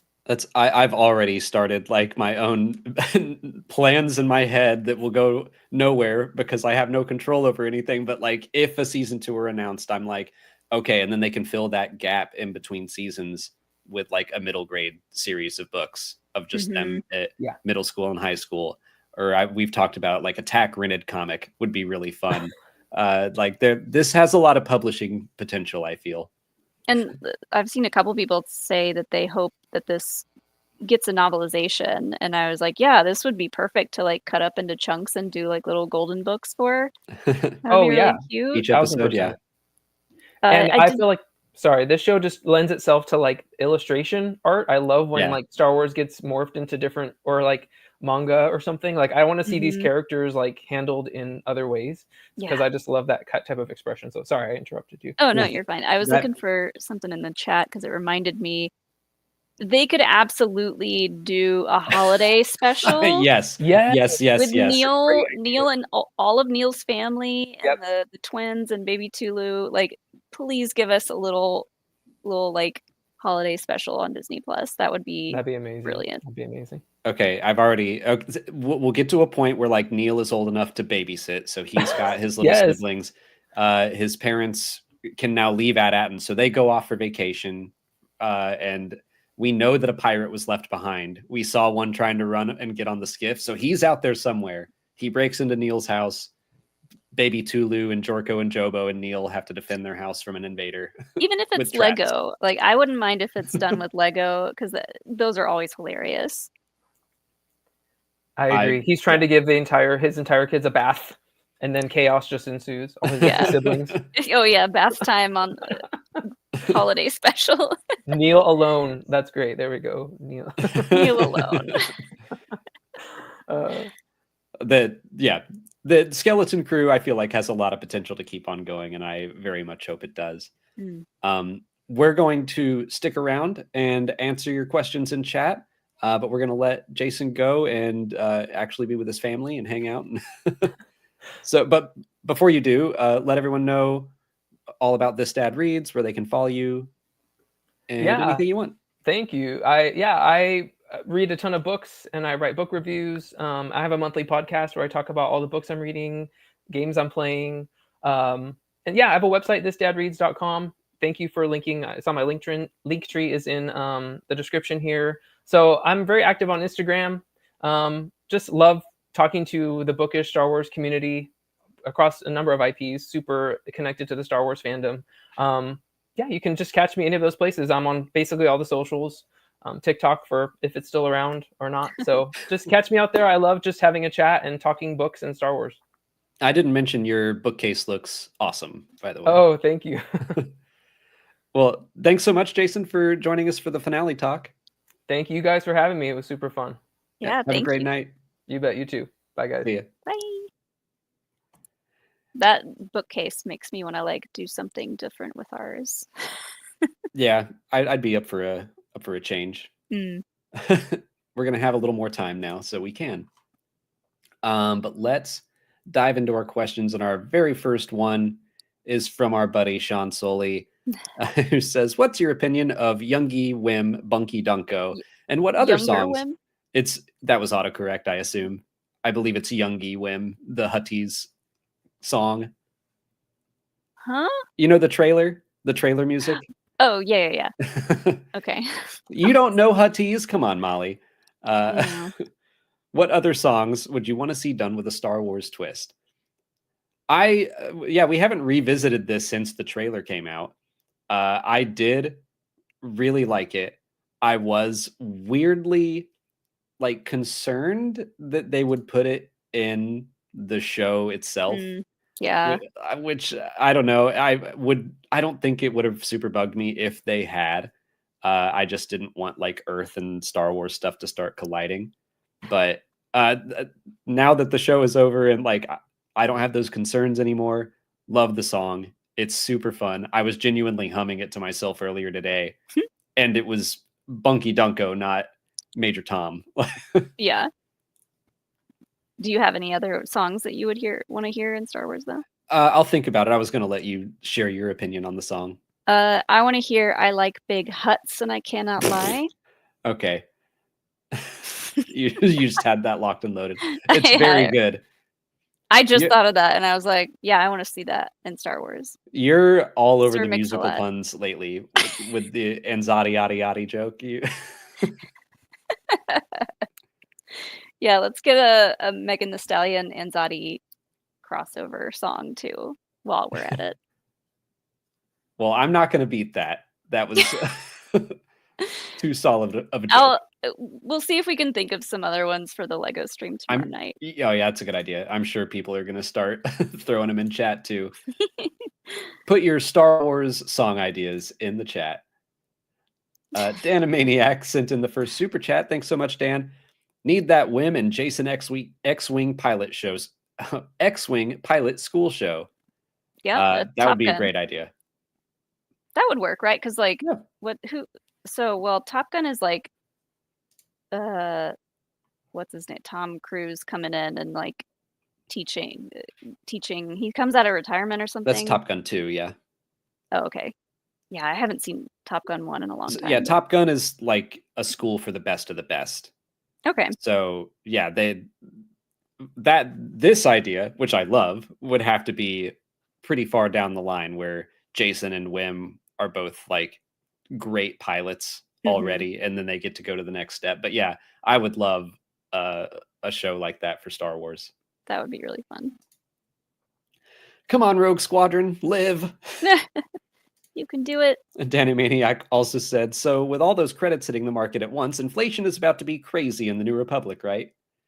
Well, maybe that's what the diplomat on that consular ship is for. To be like, let's assess this situation. We did talk about that. Like, what happens when all this Old Republic money gets out into the universe? But I was like, yeah, I mean, I'm sure the New Republic would come up with a plan to help integrate it somehow, or like help exchange it for whatever the normal credits are. But either way, I feel like a lot of that money has to go to helping at Akron. And that'd be great. Yeah. If any of the other at planets like were still around and had people on them, like they got to use that money to go help their neighbors. Yeah, I mean, we don't know where like At-Atten probably technically isn't part of the New Republic. They might want to join up, but I mean that they made it all, so I would think it's technically theirs. But yeah, if they can find a way to not ruin the New Republic economy and help out at Akron, that would be nice. Now we know where all the fancy New Republic ships come from, or who paid for them, I should say. And also, I mean, this is a good point that it might not be legal tender. We like money in Star Wars is already kind of a mess. Like, sure. I love the scene in Solo when they're playing Sabacc and everyone's like throwing in their ante, and there's just a mishmash of everything on that table. Someone throws a couple sticks into the pile and everyone accepts that, like, yeah, those are valuable. I mean, you have the Mon Cala like jelly money. The flan, yeah. The flan, yeah. So money is already kind of a mess, but it might be that those credits are more valuable on the black market to pirates and stuff, and the New Republic might be like, that's way outdated. Yeah. I don't know if it like what it's made out of, but yeah, they could just melt it down and I don't make a statue of Neil instead. Yes. Instead of King No Head, we have King Neil. Yeah. First of his name. What do we got next here? Scotty Heron, thank you for being a member of the 603rd. I almost said Biggs Mega Fans. Maybe we should change that to the Neil Mega Fans. I'll allow it. So now I really want more Jod content, especially backstory. I'd personally love to see a prequel novel, but what format would y'all want to see? Yeah, I think prequel novel for Jod makes the most sense. Yeah, I don't know what that would look like, because like I don't necessarily want a whole novel covering his backstory with the Jedi. it could be something more like a collection of short stories from Jod's adventures, and like the first one could be about the Jedi finding him and trying to help him, or like the first couple of stories maybe. And Yeah, I then guess we in have my a tragedy, and then we kind of see how he kind of ends up getting these various names, and we get to see the story behind what was the Redbeard name, Crimson Jack. Crimson Jack, and Yeah, that's a really good idea, actually. An anthology story, just like a set of short stories about, and each one is about a different character where Mhm. he's just using a different name, because we still don't know his real name. Mm. I do not think it's Jod. So I don't think so either. the idea that, yeah, just each story is about a different scoundrel, but we know that they're all Jod. I think that's a really fun idea. What are the books that I don't know that they're necessarily hard canon, but the books that they came out with that have all the little writings on the sides? Oh yeah, I mean they're like in universe reference books. Like Yeah, there's but the Smuggler's Guide, or the Tales from Vandor is like someone's diary yeah. Okay, that so people have written in. someone in chat said the diaries, the Jod diaries, and I was like, what if it were a book like that, but that somehow the kids got a hold of the Jod diaries, and the kids are adding little like drawings That'd be fun. and notes on the side and being like, what a liar, what a goofball, like drawing like Jod sucks on the, on the side. See, my current like headcanon until proven otherwise for Jod is that I kind of hope he goes to jail on At-Aten and Wim gets Do to they visit have a him. jail? I assume I- so. I Maybe guess, not. I yeah. mean, they seem like those security droids seem to have it together, but I think they probably have somewhere. Uh, but I like the idea of Wim visiting him every once in a while and them Mhm. trading stories or something. Yeah, that'd be cute. Scotty Heron also sent in a super chat. Thanks so much. If we don't get more Neil in the future, we riot. Agreed. It's true. And Yeah. I know these kids are growing up fast, but Neil has a fully prosthetic and animatronic head, so we can work with that a little bit, I think, with Neil. I But just I wouldn't want realized, anyone else to play him. right. I just realized that if they're growing up, which obviously the kids are, and if there's a season 2 and they have an age jump, that Neil might be hitting puberty and his little tusks might come in. We've seen his dad and we know they get tusks. So the next time we see Neil, he might have little teethers. He won't be as cute. Don't say that. Neil's dad was kind of scary. He looked like he could have handled some pirates if they came at him and he weren't holding 2 babies. Right. Oh yeah, he would have thrown down for sure. But if you look at Neil and like all the baby Neils, and then you look at Neil's dad, you're like, it's kind of like Grogu growing up to become Yoda. You know, it's not as cute. But it happens, I guess. We all get not as cute. I mean, that could be the next lesson of what happens. We're not all as cute as we were. Look how cute I used to be. The next season is they don't go on a crazy adventure. It's all of them just dealing with pimples and puberty. Oh no. They're like, oh no. Yeah, if you thought Neil liked Runa now, he really likes her in the sequel. Danamaniac also said, Jod Road to Redemption starts now. Thoughts, Molly? Do you think there is a road? Will he follow that road? Yes. Well, I think the fun part about how they ended this is that it could really go either way, 50-50. And I had kind of talked myself into a possible redemption for Jod, and I was like, he's got one more chance. But he could have more chances, I guess. I have total faith if they were to do a second season that they would handle Jod's story well. I would be really interested, to see where he goes. Yeah, and I mean, I think Jude Law was so charming in the role that I'm all for him learning to get better, but I kind of want him to struggle with it, where it's not just well, I've decided to be good now and I will be good all the time. Mm, Like, it would be cool if for whatever reason, like, he and the kids had to go on another adventure and they're trying to keep him in line.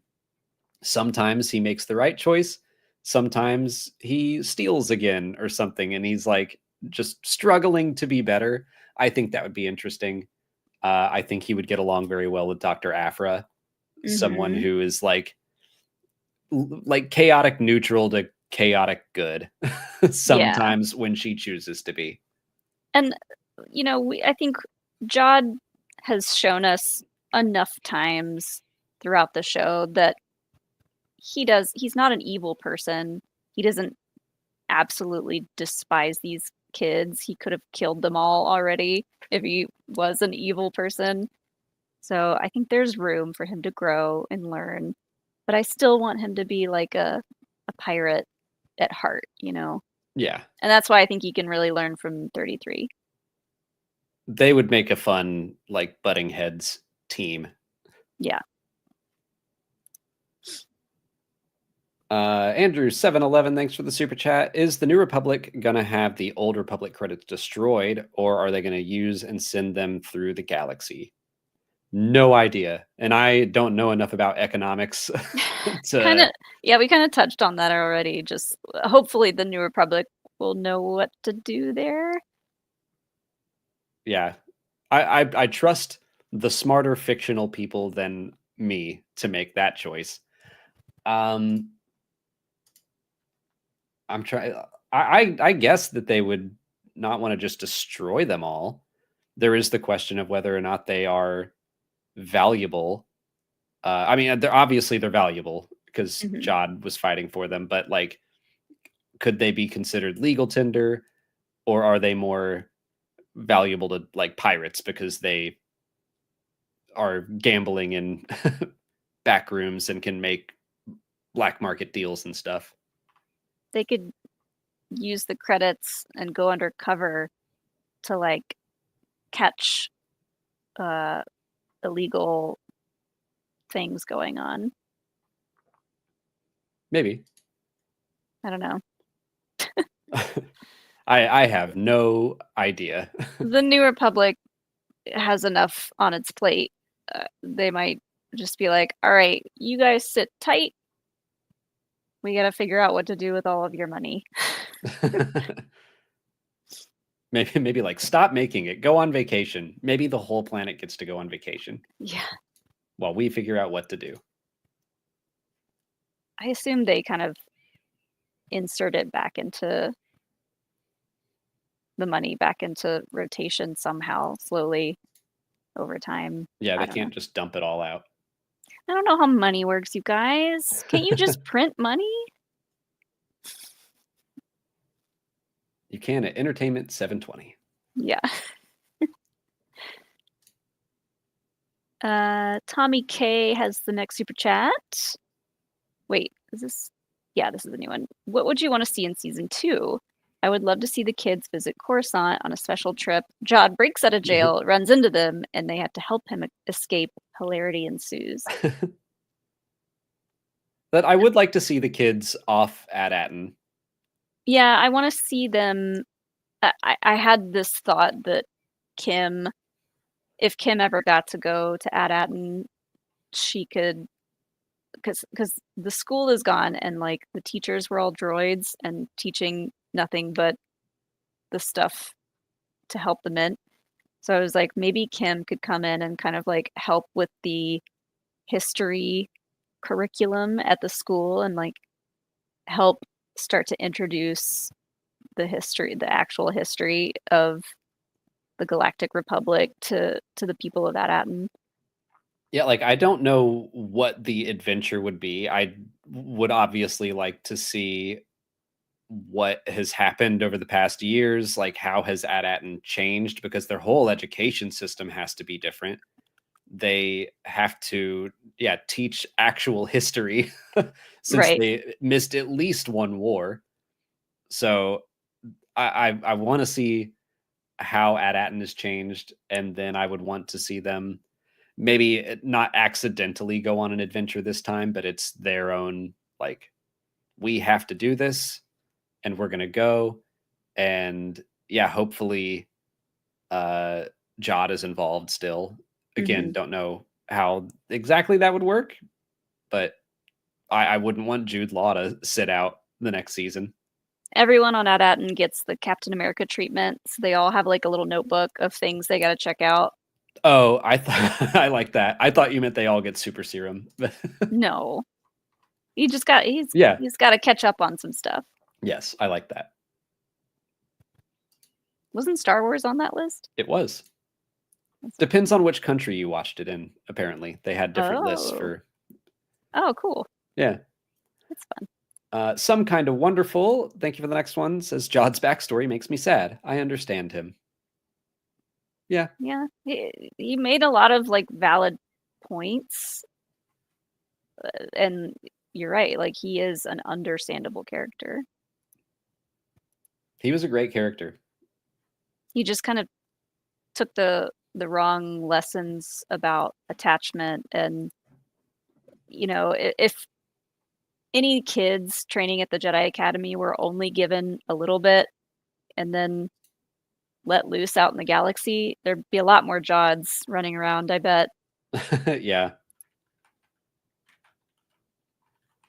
So don't drop out of Jedi school. I guess he didn't drop out. His master. Yeah, it was taken from him. Scotty Heron, thanks for the next one. Jod Nanawood and Hondo Ohnaka crossover win. I'm still waiting for Hondo to pop into one of these shows. I would love to see Hondo just call Jod on all of his BS. Jod and I mean, really, either of them working with any other pirate character is always going to be funny. They're going to be constantly trying to outswindle each other. Mm-hmm. That would make for a lot of fun. And then maybe Jod would mention Tak Renid to Hondo, and Hondo would be like, "Oh yeah, Tak, we go way back. He's my great uncle. Family full of pirates." I mean, that wouldn't surprise me. I do think Tak was a weak way. I think so too. I like to think that he was related to Hondo somehow. Family business. Family business. Matthew Byron loved when the supervisor cornered him in his lie. Order 66 got broadcast to AT-AT. And which one are you lying about? That was a great moment. I loved how he confronted him. It was like a very like analytical, okay, you're lying about one of these things, but it was also kind of cheeky. Yeah, I definitely have questions surrounding AT-AT and still, like, when exactly did the barrier go up? When did they go hiding? When was the planet quote unquote lost? How do they get, like, are they in active, or were they in active contact with the Republic? Or can they just receive messages through the airwaves? Like, there are questions I have about how it all works, but they're not really that important right now. Yeah. The Real Code Black says, how old do we think Jod is anyway? He's got to be way younger than Jude Law if he was Wim's age post Order 66. Maybe he spent a few years on Tatooine. So, I mean, he's a pirate, and he's kind of been living the life of a pirate, so he's not been moisturizing, I'll tell you that. I mean, I would guess about 40. If he met the Jedi a year or so after Revenge of the Sith and Order 66, then we're talking almost 30 years since then. So I guess he's in his late 30s to 40s. That works for me. A rough 40. I don't know how Jude Law is, but he looks great. How old Jude Law is? Yeah. I don't either. I did see a reel of him talking about his hairline. and how dedicated he was to like the little patch in the middle. He's 52. Okay. Okay. He can play 40. I'm fine with that. Yeah. 40. I mean, a space pirate Yeah. is bound to look a little rough. Yeah, he has not had an easy life, so. Matthew Byron, thank you for another super chat. The New Republic better get on protecting those credits. Those dataries leave a huge temptation for dark forces to take advantage. Yeah, with the barrier down, so maybe they'll not put all of their eggs in the AT-AT basket, and they can spread stuff around a little bit. Yeah. I mean, yeah, I bet it's going to be tempting for the New Republic to use that money in specific ways, but who knows how they're going to do that. Yeah. So I'm not too worried about like what's going to happen with the money right now. It's like I just had so much fun with the story of the kids that I'm like, I'm only going to worry about that right now. Mm-hmm. Lindsay Brown, thank you for the super chat. I hope Wynn learns about Luke. I do too. I'm sure he will. I feel like the first thing he's going to do once he gets on the HoloNet is space Google Jedi and find what their version of Wikipedia. They're going to find the Star Wars version of us on the HoloNet. Oh, God. Yeah. Never mind. Don't do that, Whim. Stay away from space YouTube. But I feel like he is going to research the Jedi and will probably easily hear news of, oh, there's one around. Mm-hmm. Yeah. Maybe that could be season 2, is like he wants to go meet a real Jedi and show Jod, like, this is what you're supposed to be like. Yeah. I think Wim learning about like the Death Star and just like all the events that happened in the original trilogy, he'd be like, this is my new storybook. Like, this is awesome. But it would be real, which is cool.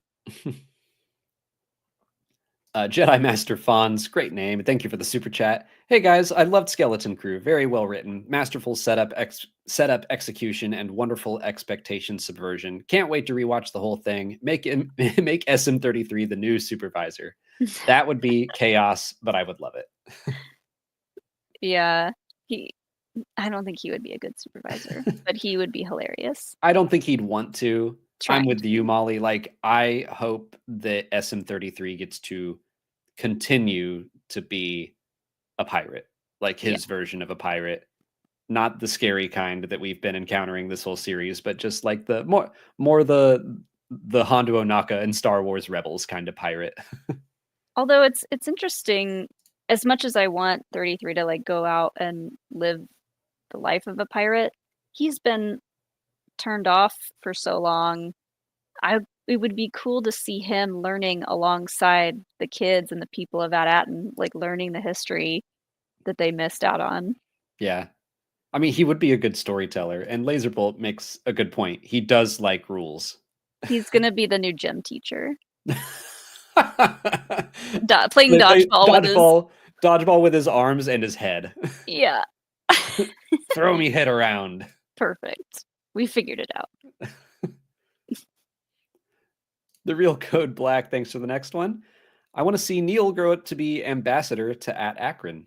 Mm-hmm. Ambassador would be a really fun job for him. Yeah, I think he'd be great. I talked about it earlier, but I do want to see Neil get to visit Akron and like see, assuming they go and help it, you know, I want Neil to be able to like go and see it improve and see Hana again and be like, I helped.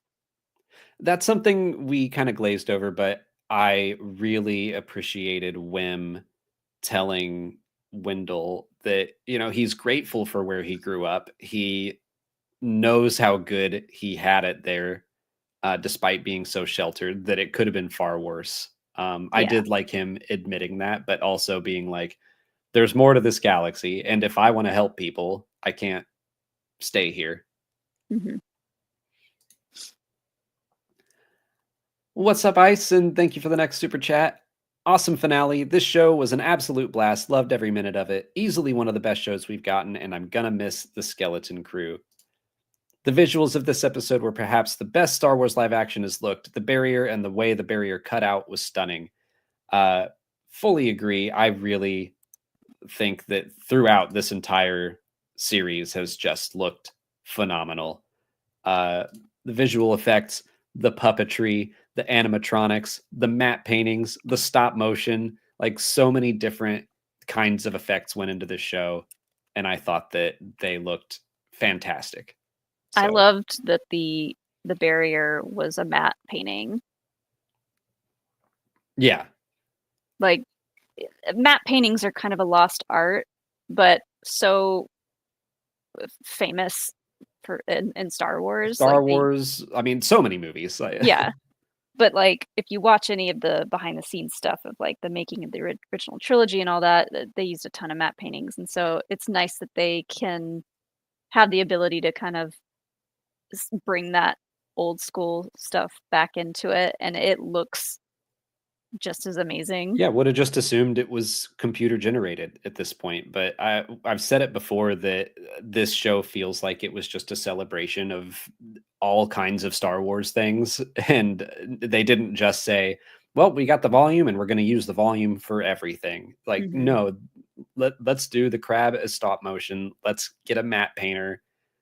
I love that they did all of these different techniques depending on the situation and what they wanted it to look like.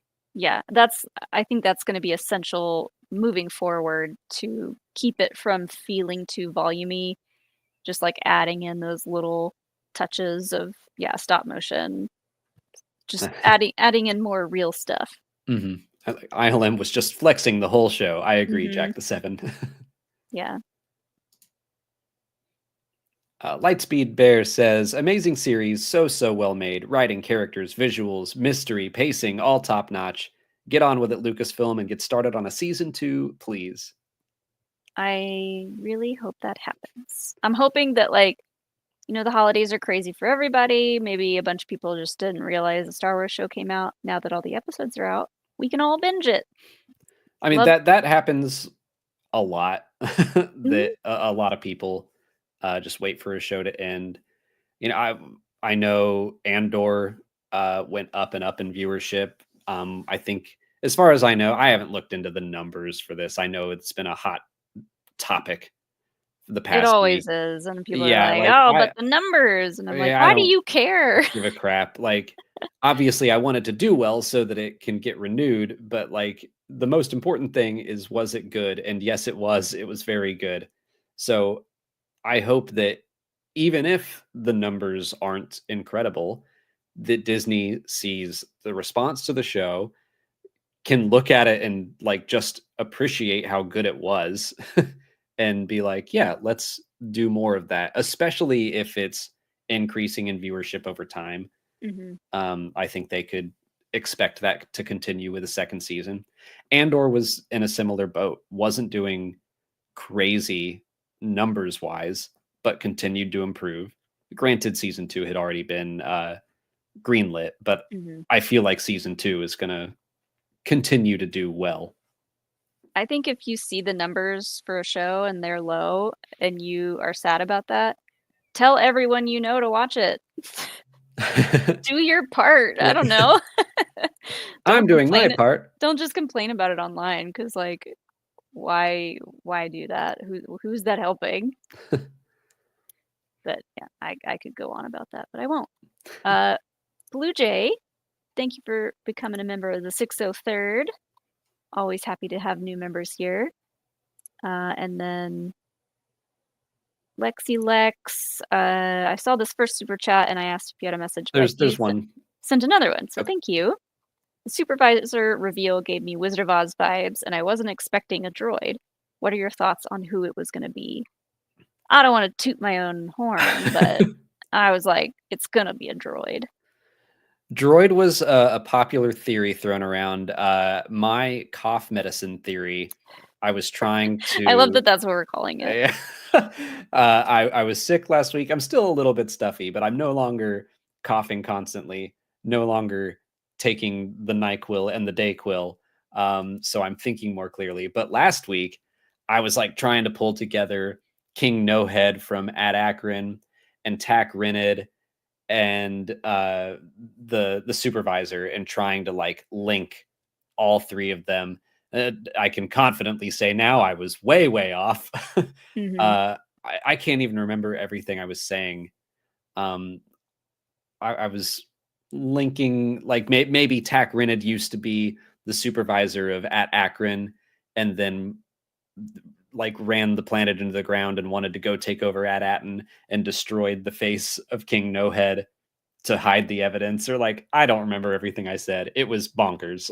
Oh, I mean, right up till yesterday, I was coming up with new theories about who the supervisor could be if it was going to be a person. So that was really fun that we kind of got to speculate about that all season long. But yeah, like a lot of people thought just droid, and yeah, a lot of times the most simple explanation is the answer. But yeah, we talked about this earlier. I feel like the bigger twist was that all the adults knew and Yeah. were cool with it. hmm So I Jod liked was that. Jod and the kids, I guess, were the only ones surprised by it. And I always appreciate when a show can do that, kind of distract you with a mystery that isn't really the twist. hmm I like that. Yeah. Ice, thank you for another super chat. Says, I don't know if that's because it had a full year. Oh, I don't know if the show looked so good because it had a full year of being pushed back to work on the VFX, but whatever it was paid off, and that goes for the whole show. Something I haven't really seen talked about is the score. The pirate invasion music was just incredible. It was a whole vibe and really set the stage. I need that track on a loop like yesterday. I have been humming the closing credits like all day today. hmm Yeah, I mean, Giacchino's score was great. we talked about that kind of around the first couple episodes about just like you're always a little nervous when there's a new composer in Star Wars, so we were kind of like we don't know what we were going to get, but right off the bat he killed it with the music. I thought it was great. I think it's like it's very classic Star Wars sounding with enough to kind of differentiate it from like classic John Williams sounds and stuff. So I thought it was perfect, and I can't wait for the soundtrack to come out. The piratey music was awesome. The music on Kim's Moon was a real standout to me in those first 3 episodes. But yeah, I thought Mick crushed it. I also about the year delay. I think it was Force Center talking about just some of the little subtle sound design choices as well, that maybe we wouldn't have gotten like Neil's little snore through his trunk if hmm there hadn't been more time allowed to spend on stuff like that. Yeah. That's fully speculation. Maybe that was always part of the mix, but just there were so many fun details throughout this show. hmm And I don't know if it had many changes in that year Yeah, I gap, mean, but I can't even imagine the amount of work that goes into making a show like this with all the animators and graphic designers and whatnot. So they did have a lot of time to really go in and just perfect every little thing. So I think just maybe the reason why it does look so good and it's like the best we've ever seen from the volume is because it had a little extra time. yeah. I mean, it's partially just the volume is going to continue to get better and better, but yeah, I think having that extra time was probably a benefit. Yeah. Cozy, thanks to the welcome to the live stream. Thanks for the super chat. Just joined my first ever live stream with y'all. Love the positive content you guys bring. Wim's dad being stoked on the landing of that gap was iconic. I don't know if you saw it earlier, but we do sketches on our live streams for our favorite moments, and that was my favorite moment. Is Wendell rekindling his childlike wonder, jumping that gap on the speeder bike. That made me so happy. That little like cheer he lets out. That made me want to cheer too. I loved it. That reminds me that I saw a sketch today and I'm going to pull it in if you want to Okay. read the next one. But yeah, Cozy, welcome to the stream. Thanks so much for being here. You Yeah, have good welcome. taste. You have good taste because that is a top iconic moment. How do I bring a picture in? Email it to me. I did it once It's on the before, I right thought. side. Uh-huh. Media assets. Uh-huh. Overlay? Yeah. Oh, okay. Joseph Cooper, thank you for the very generous super chat. How do you think the supervisor received the Order 66 broadcast, and why were AT-ATN still making Old Republic credits and not a newer currency like Imperial credits when they were known about as late as Order 66? Yeah, that's a question I definitely still have. Is like, were they in active contact with the Republic, or did they just have the ability to receive messages like they just caught a news wave? Like maybe the supervisor is able to just tap into the HoloNet and hear news, and he just doesn't tell anyone. Mm. That all is still kind of up in the air.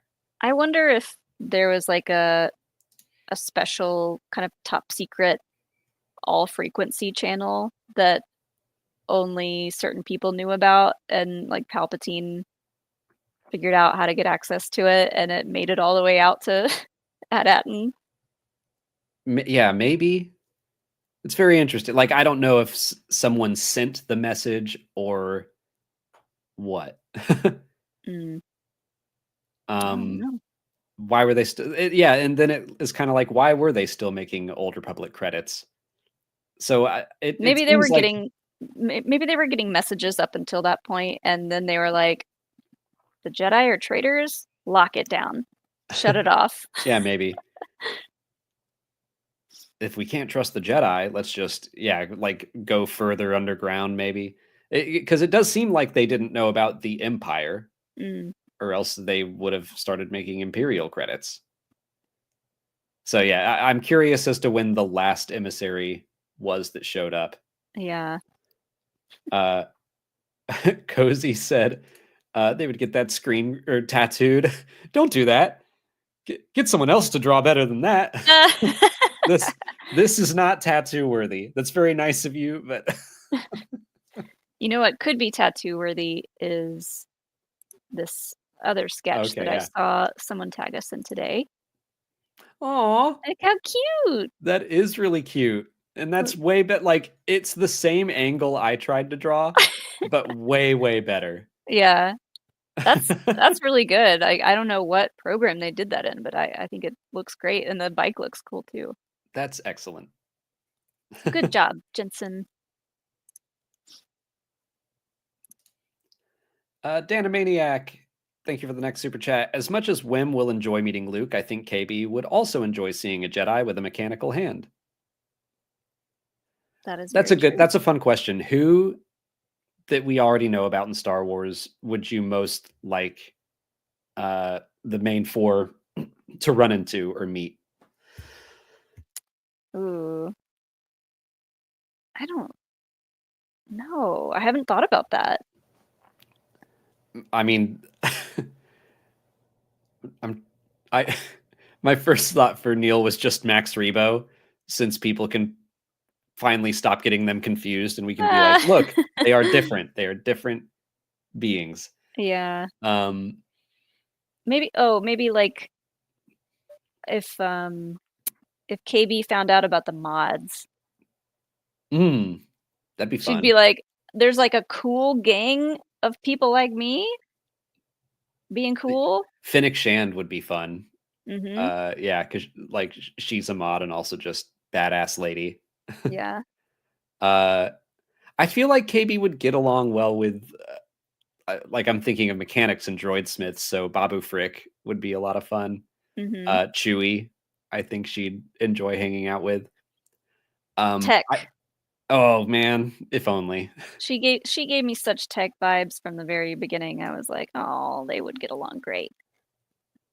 I want 33 and oh my god, I just had a brain fart. What's her name? In Solo. L337. L3. Oh yeah, they'd have a whirlwind romance. Yeah.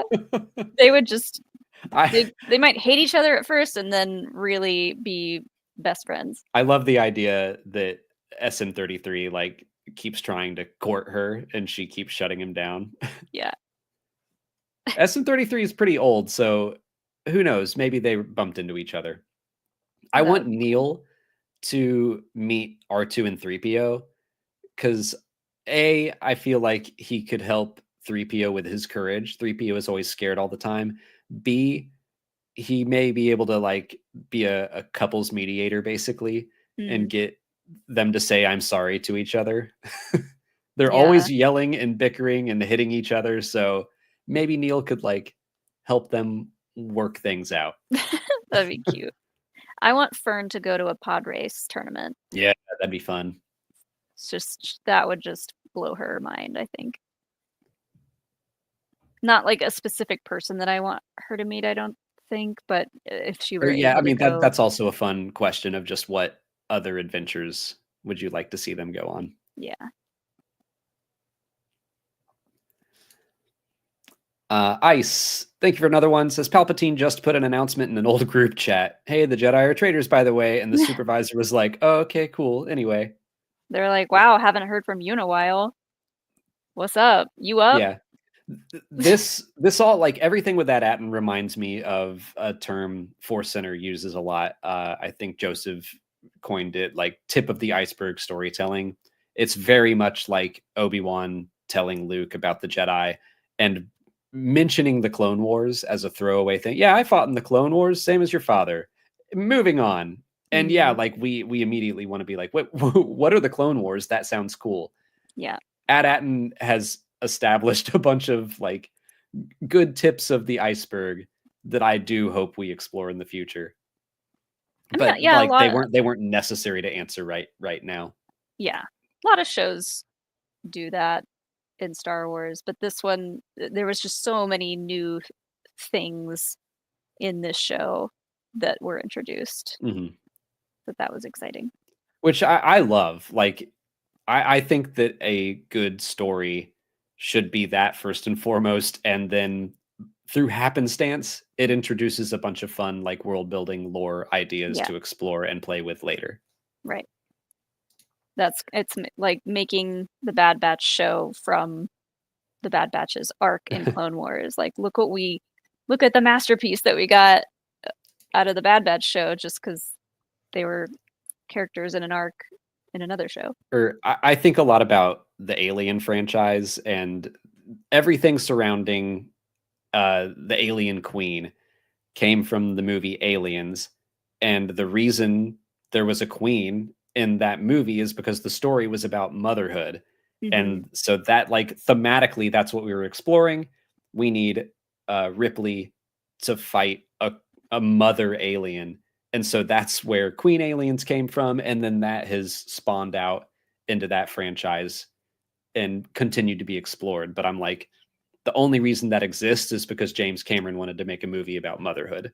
And so I feel like that's what franchises should continue to do, in my opinion. Yeah. Start with the story, lore comes from it. I still like Alien 1 the best. We don't have to get into that debate. It's a tough choice for me. Alien and Aliens, they're both very good. They're very different. Compared to the story that was that I think he was going for, and 1, 2 kind of is like, okay, you just wanted to make an action movie. Well, that was the different directors and writers, so yeah. That's why they feel so different. But I know. Anyway, I love them both dearly. I'm really excited for the Alien show that's coming out later. We're getting off topic. Because Lightspeed Bear has something very important to say. Let's wrap up the stream with truly just showering the B-Wing with all the compliments that they deserve. I am happy to do that. Lightspeed Bear, thank you for the super chat, says B-Wings, that's it. That's the super chat. And Scotty Heron also says, for real though, B-Wings, heart. We talked about it earlier, but yeah, that ship, that starfighter does not get enough love, enough screen time. It's such a cool design. I love that the cockpit the wings can go around the cockpit. That's so cool. I always thought it was an awkward design. Like I wasn't ever just in love with B-wings, but it is nice getting to see them now because they weren't in the original trilogy as much just because the technology wasn't ready for them. Like they were too skinny to work on like the blue screens. Is that like that's what you Yep. said, right? So it's cool to see them get their moment to shine now. Mm-hmm. But yeah, I love the B-wing. And Cozy sent in another super chat. Thanks so much, Cozy. Are there any Huyangs in the chat? Any idea whose lightsaber that was? I think it was a new design. I don't believe it was meant to be recognizable. My current headcanon is that it came from the High Republic era because it does have that kind of very clean gold and light metallic feel. It looks like a High Republic lightsaber to me. It looks like a Galaxy's Edge lightsaber to me, which makes sense that they would want to just like help sell those more. But yeah. It does kind of look like the I don't have one of those sitting right next to me, but They have a lot of new designs at Savvy's workshop now that we haven't seen, but I've seen a lot of people say it looks very much like one that you could build. One of the original like 4 design sets you could choose from. It was supposed to be like the older, more ancient feeling design scheme, and it does look like one of those. Oh, hi, Hilo. I saw his head pop in. He's probably getting antsy. And Ice wants to join in on the B-Wing chat. Seeing the B-Wings was a nice surprise in and of itself, and then they bust out the laser. Holy Rebels callback. The cheer I let out in that moment. Molly said I like interrupted whatever she was saying to be like, oh my God, look at that laser. I just didn't realize what was on the screen was so important. But now I realize the error of my ways. Our friend Jordan on Blue Sky just tweeted or posted whatever you say for Blue Sky after that. Bluted? Bluted, yeah. He just said like B-Wing composite beam goes burr. And I was like, yes, it does. It goes burr. I love that. Yeah. But that should do it for us. We're going to wrap up the stream for tonight. Been going for a little over 2 hours.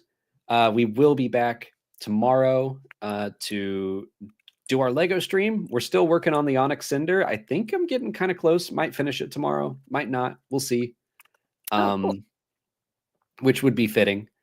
So yeah, we'll be back tomorrow for another live stream. But thank you all. Oh yeah, because I have my Grogu set that I want to build. Molly got the new Grogu set. So we'll at some point we got to finish the Jabba's sail barge as well. We'll bounce back and forth. But yeah, thank you everyone for hanging out. Go follow This Dad Reads. Check out his link tree in the description. Thank you to all of our guests that joined us for X-Ray the past month and a half. Anything else? It's been a great time. Like it was kind of weird having to do like Christmas and New Year's while the show was going on.